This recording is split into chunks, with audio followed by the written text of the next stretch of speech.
Again, mga kasimanwa, live kita, no, di kara sa may poblasyon naman siya, mga kasimanwa.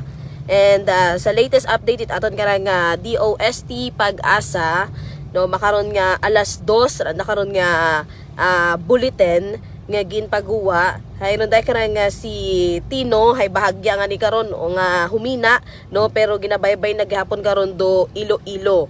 Samtang ulihi karon nga nakit-an ra karon nga sentro sa may coastal water Jordan Guimaras. Ra karon nga daga nga hangin hay umabot sa 130 km/h. Ra karon nga pagbugso ay umabot man sa 180 km/h. Samtang sa pila ka mga lugar man rugin na pa saka sa gihapon no, sa tropical cyclone wind signal number 4. Runday ka na nga sa Visayas, central and southern portions of Antique,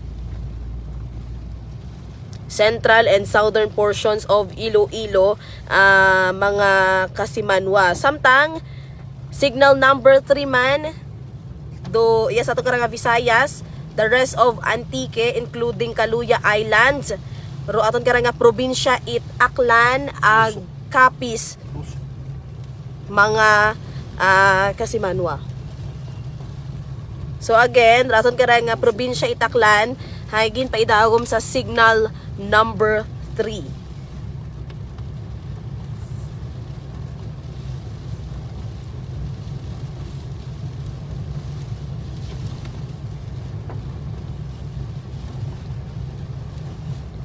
Again, sa mga kasimanwa naton, raton ka nga probinsya Itaklan, hagin pa idagom ngon sa signal number 3.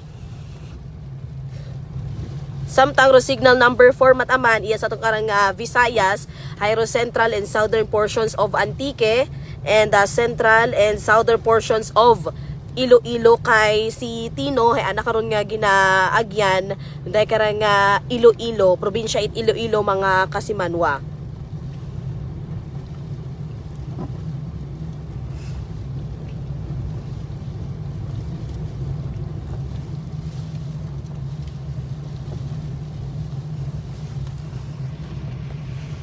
So the next weather bulletin it aton karang nga DOST Pag-asa is ipagwa paron hiduna nga alas 5 it hapon, mga kasimanwa.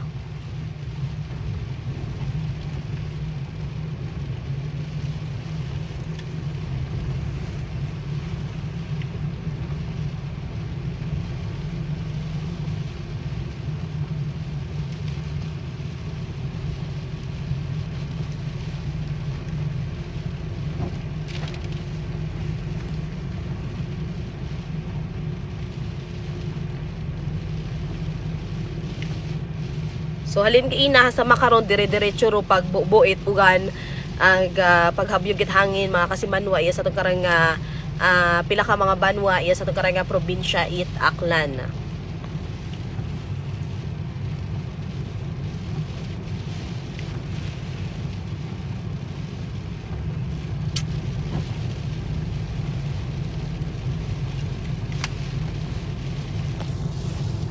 So kung kaina no sa gipagawa nga bulletin it aton karang DOST Pag-asa kay nakaron nga alas 11 mga kasimanwa, hayro southern portion it aton karang probinsya Itaklan hay una sa signal number 4. Pero makaron nga oras, mga kasimanwa, as of 2 PM hay gipaidahom kita sa signal number 3 ro probinsya Itaklan, mga kasimanwa.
So again, or mga lugar lang